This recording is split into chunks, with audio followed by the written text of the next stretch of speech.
Welcome back to another episode of What Are You Made Of with your boy, Mike C-Roc, the unstoppable Mike C-Roc, I should say. And you could be unstoppable too. Just go get the book, Rocket Fuel, Convert Setbacks, Become Unstoppable. That is my debut book. The foreword was written by Grant Cardone, Mr. 10X himself. He tells about the rocket fuel concept and what it's meant to him and his life and his business. Go get that book at MikeCroc.com/book, MikeCroc.com/book.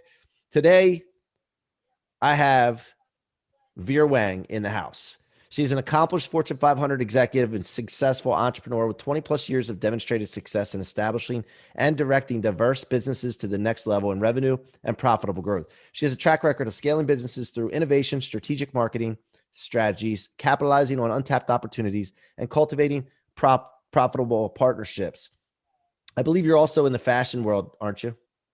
Yes, Miss yes. Fashion Week, Miss Fashion Week. Yes, Miss Fashion Week. I owned fashion manufacturers for years. Yeah. Yep. So we're going to get into all that today. But before we do that, first of all, welcome to the show. I'm so excited to be here. Congrats on your book. That's Thank you. amazing. Exciting. Thank you so much. Thank you. It was a journey. That's for sure. Oh, absolutely. Yeah. So we start the show. We have a tradition of starting the show the same way every time, asking our guests, what are you made of? I would say I'm made of 100% tenacity. Yeah, I like that. I think that is the perseverance that, get me here today. Without perseverance, without grit and grinding, I don't think I can make it today. Yeah. So like I said, struggle is guaranteed no matter what you do. If you don't have that kind of tenacity, life is going to, make 360 turns. So yeah. yeah, No, why 100% tenacity. Why do you say that though? Me. Why do you say that? Are setbacks and difficulties pretty much guaranteed if you're trying to go after something? Oh, absolutely. No matter what is it, no matter what you do, even though you just decided I'm doing nothing, you're still going to run into a lot of challenges in life. Right. That's just human nature. That's our journey on this planet. It's inevitable. Yeah. Yeah. So take us back. Where are you from originally? I grew up in China. I moved here 20 years ago. So did you speak English before you came here, or did you learn English when you came to the United States? I had a bachelor in English language and literature. Okay. But I came here with strong accent without knowing anything about the culture. So I literally started from scratch. And, because my major was English language and literature, when I came here, that became nothing. So, and I had to figure out a new journey. That's how I got my master's in computer science. And it's an interesting journey. And I got into fashion manufacturing. I can tell you a little bit of story about that too. Yeah. That's part of the journey of self-discovery and self-awareness as well. So when I coach and mentor, I always tell people, if you draw one circle with all your passion, and this, you can just do it. You don't have to give it second thought. Whatever pops up into your mind, just write it down, right? As many as possible. And in another journey, in another circle, write down all your strengths. And this one, it can be, what you think your strengths are, or the compliments you get over time, or, or superpowers, or your superpowers, right? For some feedbacks from friends and coworkers, if you are not self-aware, right? So, and where the two circles connect, that's your superpower, like you said, right? That's your sweet spot. Okay. Now you're utilizing your strengths and working in a field that you're passionate about. So, and then that propels you, propels you to move forward, to generate momentum, and that will fuel the passion even more to, accelerate even more. Otherwise, we live in a very competitive world. Go ahead, sorry. What's your superpower? That's what I want to know. So that's why I brought it up, because like I have a background where I speak Chinese, and then I have connections in China. That's how I started fashion manufacturing business. That's me utilizing my strengths, right? And you know why I say it's a soul searching journey, because I used to think that was my weakness as woman, as Asian. You know, that was my limited belief. Right, But I right. turned my limited belief into my strength. You see what I'm saying? It's Yes. all how you view it. What's your is, you know, life is 90% what happens to you, and 10% how you view it, how you see that. So it's, you know, it's amazing. That's why I'm really excited to be on your show. I know you know what I'm talking about. You went through the same journey. You Yeah. turned your setbacks into fuels, right? Yes. So yeah, yeah, So yeah. so the setback for you wasn't necessarily a setback that somebody else did or something that happened to you. A lot of times it's in our head. It's a Yes, setback or falsity that we're giving yeah, ourselves. And yeah. really, when you figure that out, then that can be turned into your superpowers, what you're saying, which is fantastic. I Amen. love that. Yes. Yes, yes, So 100%. so tell us about coming to the United States and not knowing the culture. Like, was that shocking to you? Like, how old were you? If you don't mind me asking, how old were you when you came to the United States? 28. I 28. So moved yeah, so here when I was 28. you were already an adult, right? So that's not like Yes, a children are more adaptive, I think, and it's easier on right, children. But as you're an right. adult, what was that like when you came here? It was tough. It was very tough. I came here to study, to work on my master's. Right. Um, yeah, so it was like I arrived. I still remember that moment vividly. I landed. It was at night, and it just like on my way to my school, there was no lights. There was light, but it just like looks like very quiet, different city. Because when I was in China, my vision for United States is Las Vegas. You know, Yeah, yeah. that's how people Or New York know City, United right? States. Yeah. So I was, you know, picturing lights everywhere, neon lights, scriptures everywhere. So it was completely different. And culture wise is very different too. Um, it's, and also without the support I used to have, right? So I had to Right. build everything from scratch. But along the journey, I learned to and overcome the language barrier as well. So those are the challenges I have to overcome in life. But it makes me stronger. All those challenges in life makes me stronger. I learned to love this country. I learned to love the people. I would say one of my superpower is I'm very adaptable. So Yeah. I adapt the environment, the culture around me really fast.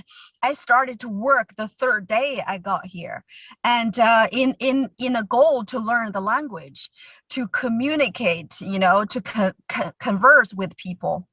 What city? What city did you Uh, go to? Denton, University of North Texas. Oh, okay, so you went right to Texas then. Yeah, yeah, How yeah. did you choose Texas though instead of Oh like my New York gosh. or Yeah. So California or it's funny story. I grew up in a really, really cold city. I was sick of it. So I wanted a warm city. And I gotcha. picked the southern city in the United States. I assumed it will be the warmest city. It is right. It is warm. Yeah, yeah, yeah. Oh man. So then Yeah. so then from there you how did you get into fashion? What how did that transpire? I always loved fashion. Fashion is my passion. And also, I told you the story a little bit regarding like knowing my strengths, Hmm. be more self aware. And On top of everything, I used to be really active in the nonprofit community, and I was a VP of a nonprofit for marketing. And this girl, she's a jewelry designer. She launched her business on 9 credit cards, And I invited her. I thought that was really inspirational. I invited her as a keynote speaker, and she needed some help with manufacturing. That's how I got into it. Life just throw you different things. You Yeah, never yeah. know what will land in your lap. So that's how I got into it. So I have for some reason, I get these ideas in my head, and then I just know that I got to figure them out, but I don't know how I'm going to do them. Well, I had this vision with the Rocket Fuel book and then making a brand around Rocket Fuel lifestyle. And I thought about myself with how awesome it would be to have a clothing brand or clothing line around Rocket Fuel lifestyle, the unstoppable lifestyle. It could be professional. It Love could it. also be working out, but I have this thing in my head, but I have no idea even where to start. Like, I don't even know, so how does Love it. somebody that comes up with an idea, like where would I even start that idea off? Well, that's why I think there's a reason why we're on the call today. So I was thinking too. I'm Everything like, it's weird happens how for people a come. reason. Yeah, yeah. So that's how does somebody start something like that though? What would be the first Okay. step All besides having right. the idea? So 3 steps, I would think. First step is your market research. This is the most important step ever. So you need to make sure that doing all your SWOT analysis, knowing how big the market is, knowing who are your targeting audience, where they shop, what's their lifestyle, where they hang out, and nail all those things down before you launch anything. A lot of entrepreneurs, they just have an idea, they pat on their head and just go for it, and they run into so many curveballs along the way, right? Because they were not clear about their message, about who they are serving and what problem they're solving. So I would think you try to understand all that first. I always recommend to use SurveyMonkey to do a survey. You have a good following. I will survey your audience for your case, Mm-hmm. and make sure that you do have an audience ready for it. And from there, it will be the second phase, which is your manufacturing phase. For the manufacturing phase, working with the right manufacturer is key. Manufacturing is the most important partner you've ever have for a fashion brand. Because with the right manufacturer, you got quality goods, amazing customer service, right on time delivery, and maybe speed up your delivering process and shorten your lead time if they're willing to serve you. That's the second phase. Mm-hmm. The third phase, apparently, which is what you're good at, launching and scaling, right? So we live in an era of a new digital age, a new economic landscape. Social media, is an amazing tool for you to launch a fashion line. We helped over 1,000 mid to startup companies. A lot of the mistakes we ran into is, they just feel we I think we all perfectism, right? Perfectists. We want to wait for everything to be ready to launch their line. But don't wait. Just like start to build your audience now. Once you figure out who your audience is, start to serve that audience, right? Start to produce content. So I always say in order to launch a brand, you need to build a tribe. And how do you build that tribe? Okay, start with you need to be clear about your mission, and then build the trust and the audience by producing consistent message and content, right? And that's the launch phase. And there are crowdfunding platforms out there where you can utilize. I mean, how amazing, right? That's the best tool to test drive your Mm-hmm. product and your idea and your market. Is so cheap. Yeah. I'm Yeah. not saying I'm not saying crowdfunding is easy. I mean, a Right. successful crowdfunding takes a lot of effort, but I'm just saying it's a good tool. Yeah, yeah. So the problem a lot of entrepreneurs make is they push something out to market and they think it's a good idea. They do, Right. but nobody Right. else does. Right. And that's Exactly. that's the why you have to survey and find out like and what about attacking competitors markets or people that not necessarily competitors, let's just say for the example like Under Armour, Nike, like audiences that are already buying those kind of clothes, attacking their markets or infiltrating their markets is one, and then two, not just competitors but products that align with that product as well, like infiltrating their audience. Yeah, that's such a good question. That's an amazing question. I emphasize on knowing who you are, knowing who you represent, and knowing how you stand out. I think that's the key. When you first start, you cannot go compete with Nike. It's just impossible. You have to know you have to find a niche and you have to Yep. serve that niche really, really well. And this is so true. We all know that if you are launching a brand, you either, if it's new, something new, or if you're not new, you have to do something better, right? Are your pricing is better? Are your quality is better? Are you how do you stand out? Right. That's the number one thing. A Right. lot of people don't know that. A lot of people, just come to us, don't know anything, no marketing plan, and just want to launch a line. And that's your rate of success is so lim, you know Yeah. Yeah. Yeah. yeah, yeah. And so So slim. tell us about Miss Fashion Week. All right, okay, this is where I turned my mess into messages. I turned my setbacks into rocket fuels. So I struggled with body image for the longest time. Even though I was size 0 and size 2, I'm 4. I'm at my biggest in my life. Every time I look in the mirror, I told myself I was fat and ugly. Every time that monster co-resided with me for years and really damaged my self-esteem and self-confidence. And when I did my transformation, it completely transformed my world.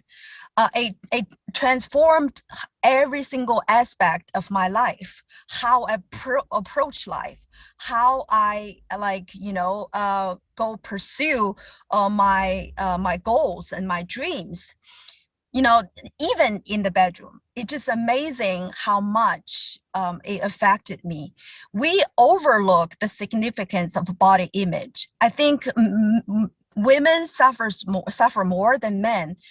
This is 30 million people suffer from eating disorder, and Yeah. majority of them are women, because of generations of curses and doctrines bestowed on women. And women has, growing up, girls need to look pretty. They were never encouraged to be bold and ambitious. They are always encouraged to be beautiful. You see what I'm saying? Mm-hmm. And that's how I launched the Miss Fashion Week. We are in the heart of fashion, redefining beauty. A hard fashion beauty, redefining beauty. We are a 501c3 that empowers women through body positivity and self-love.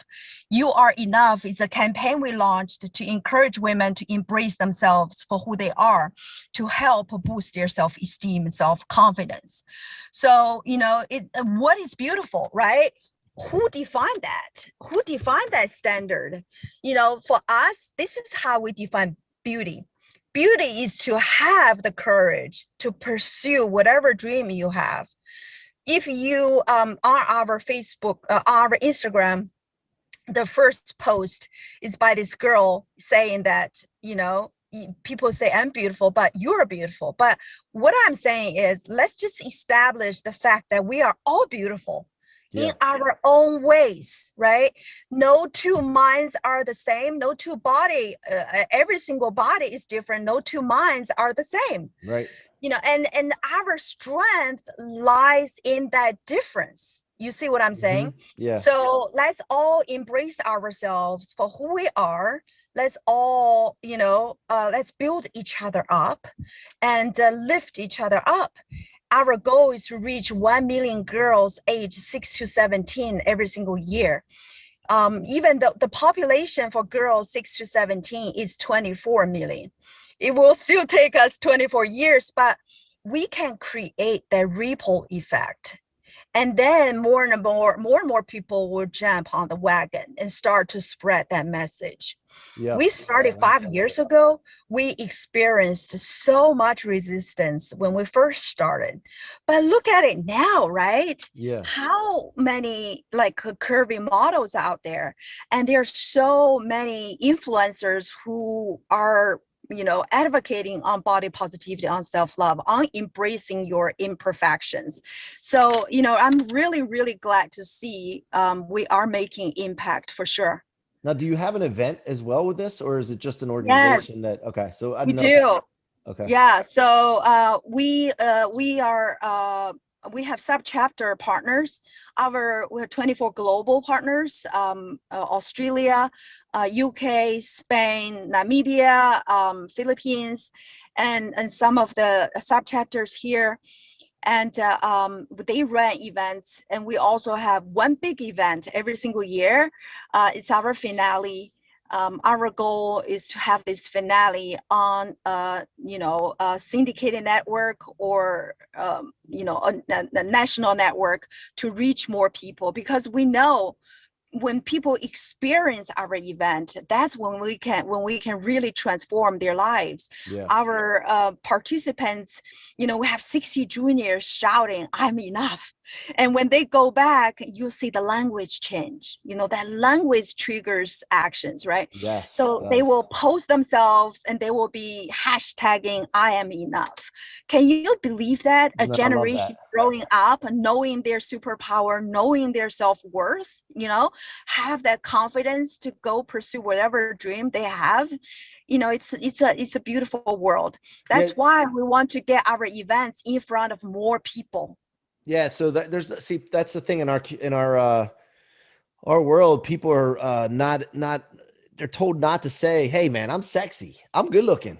Like, you need to look in the mirror and say that. I look in the mirror and say, "Man, you're good looking today. Let's go." There you go. There you And go. Oh but you my don't need gosh, to that's amazing. you don't need to go out into the universe and be real cocky or anything like that. But you need to like look at yourself and love yourself and say, "Man, you got it going on today." And so Yes. even if you don't feel it, say that first, because the words start generating energy, Oh right? my, can I share a story with you Yeah, on let's that? go. Oh my Yeah. God, I'm so glad you brought it up. You know how I did my transformation? Okay, so first of all is, I love Tony Robbins. He's amazing. First of all is you need to make that decision that enough is enough, right? That's exactly what happened to me. Just one day, I just wanted to, enough is enough. I wanted to change it. Yeah. And the first thing I did was, when I look at the mirror, I told myself, I'm beautiful, So and when I first did that, it was so unfamiliar, so uncomfortable.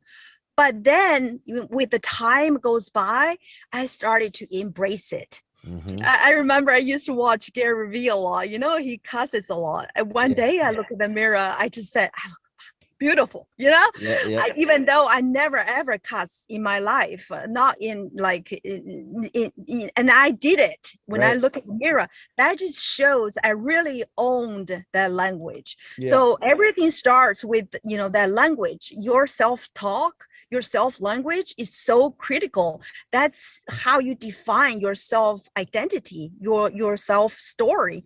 Yeah, I'm so glad you Yeah, brought it up. yeah, Yeah. yeah. That's where it starts. And I want to encourage everyone listening, like, don't be discouraged by people that say, "Oh, you're cocky. You think a lot of yourself." You should think a lot of yourself. The people Yeah. that say that to you don't think a lot about themselves. So if somebody Right. says that to you, you should go to them and say, "Hey, listen, you need to love yourself more." Yes, So give it yes, back to them. Don't take it and don't stop. Don't stop loving yeah, yourself, man. I agree 100%. So uh, 100%. before I ask you the final question, Vera, I need to know, where's my audience, the best place for them to reach you or engage with you? All right. So we are all over social media, Facebook, Instagram. Um, we launched a women empowerment e-commerce platform on top of Miss Fashion Week, which is called She Marketplace. So on Instagram, we're She Marketplace and Miss Fashion Week official. We're on Facebook as well as She Marketplace and Miss Fashion Week. I'm on Instagram as well, Yinghua Vera Wang. I'm on Facebook as well, LinkedIn, anywhere. So we're all over the place. It's very easy to follow us and get connected with us. Now, do you know the designer Vera Wang? I don't know her at all. Yeah, She's a role model, though. yeah, I yeah, love her. yeah. Yeah, yeah, I I didn't know love if you her. knew her or not. I want to sit in the same room with her one day to Yeah, have a chat with her. Yeah, make it happen. Make it happen. You just got to let's think make about it it all the happen. time. Be thinking about it, and then you start thinking. What happens is when you want something bad enough, you start asking your question: How can I make this happen? How can I make this happen? Exactly. And then you start Exactly. seeing opportunities. But you got to believe that it's going to happen ahead of time, right? If you do, Yes, 100%. I guarantee you it'll happen. That's just the way it works. So, I love it. final. Love it. It happened already. Yes. Yeah, yeah, that's right. Let's go. Final question. Final question. The rocket Yes. fuel concept that I talk about in my book all the time is to take anything that would come and normally stop you or slow you down, whether it's your self-sabotage, other people's discouragement, setbacks, letdowns, disappointments, any of that stuff. You store it in your gas tank instead of your trunk where it weighs you down, and you convert it to rocket fuel for your future to become unstoppable. You've already talked a little bit about this, but what does that mean to you in your life and for you going forward? All right. This is my favorite topic because I experienced that. I experienced the aha moment. The moment when I found my purpose on this planet, that's when I become unstoppable. I recommend every single one to start to ask the question, who am I? What am I on this earth for? I think, once you start to ask that question, it will, get that desire into the world. As Deepak says, when it's your desire, so it's your thought.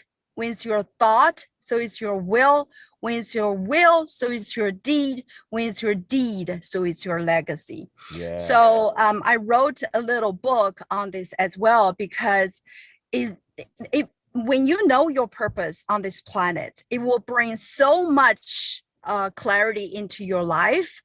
It will make you invincible. It turned my life upside down. I cannot stress enough how important it is to get on this journey. That's how I think how you can be unstoppable, because struggle is guaranteed no matter what you do. You just have to find your purpose and reason. So even though you ran into challenges, you can still get up and smile and say, I can, right? Yep. So Yep. Love it. that's how I see it. Love it. I love it so much. I love your tenacity, but you're also just a ray of sunshine and energy. And I really appreciate you coming on the show today, Miss Vera.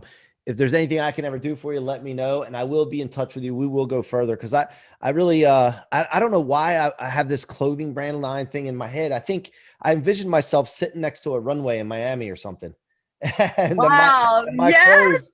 my clothes Oh being my worn by gosh. models walking up and down. I don't know why that came to me. Yes. But when Oh my something gosh, that's amazing. when something comes to you, you can't just push it away. I never thought No. about that before until it came to me. So we'll Yeah. see how it goes. Do it. It's going to happen. Yeah. It's just about a matter how big it's going to be. So, It will be big. well, Hey, thank you come so on, much. Mike and Vera. Yeah, let's go. Thank you so much for coming on the show. I appreciate you. And you guys have been listening to the What Are You Made Of podcast with your boy, Mike C-Roc, the Unstoppable, and the Unstoppable Miss Vera Wang. Guys, come back next time after subscribing to the podcast on your favorite podcast platform. Or if you like to watch these, you can go to my YouTube channel at Mike C-Roc Ciorrocco and check out these episodes on video. Till next time, be unstoppable.